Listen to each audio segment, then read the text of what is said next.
Bonjour, je m'appelle Youssef Brahim, je suis un élève de la première S et je vais vous présenter aujourd'hui La civilisation mammaire ainsi que la thèse qu'a cherché à défendre l'auteur à partir de ce roman.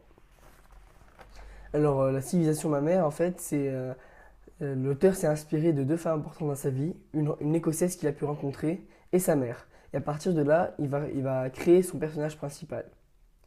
Dans la première partie qui s'intitule Être, le narrateur, qui est le fils cadet de la famille, va raconter la vie de sa famille et plus particulièrement celle de sa mère.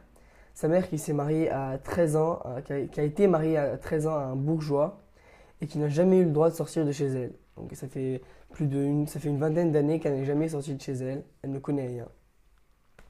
Avec ça, en fait, l'auteur il cherche à nous montrer que la situation de la femme au Maroc à cette époque est plutôt compliquée. Les filles sont mariées à leur enfance, elles ont interdiction de sortir de la maison, elles sont illettrées. Et en fait, la mère, elle ne connaît rien du monde extérieur. Elle est tout simplement inculte.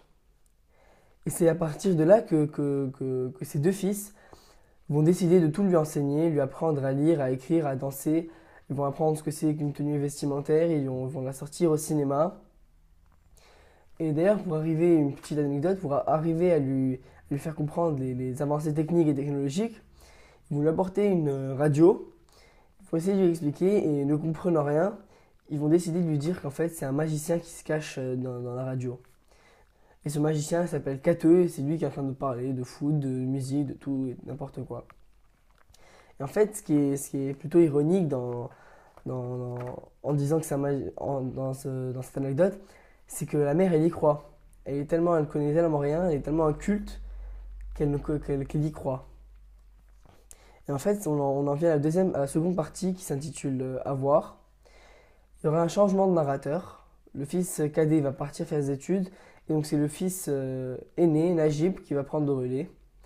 Donc le fils Najib, il arrête tout, il arrête ses études et il va tout simplement pour se consacrer à l'instruction de sa mère. Sa mère est absolument, c'est une battante, elle a envie d'apprendre, elle a envie de se cultiver, de connaître et de sortir de chez elle et de sortir de son train-train habituel. Et en fait, elle veut absolument rencontrer le général de Gaulle, un homme qu'elle admire, qu'elle apprécie beaucoup, alors qu'elle ne connaissait rien et qu'elle ne connaissait pas il y a quelques mois de cela, hein. Et elle veut lui faire part de ses opinions et de ses projets. Et c'est là en fait que l'auteur il arrive à la fin à sa conclusion. Il dit que la femme, on parle du Maroc de cette époque, elle est séquestrée chez elle, elle ne sort pas, elle est illettrée, on ne lui apprend rien, elle est inculte. Et qu'il suffit de lui apprendre, il suffit de lui donner un petit peu, elle va avoir l'envie, elle va avoir l'envie de faire et elle va avoir donc des opinions et des projets. Voilà, merci.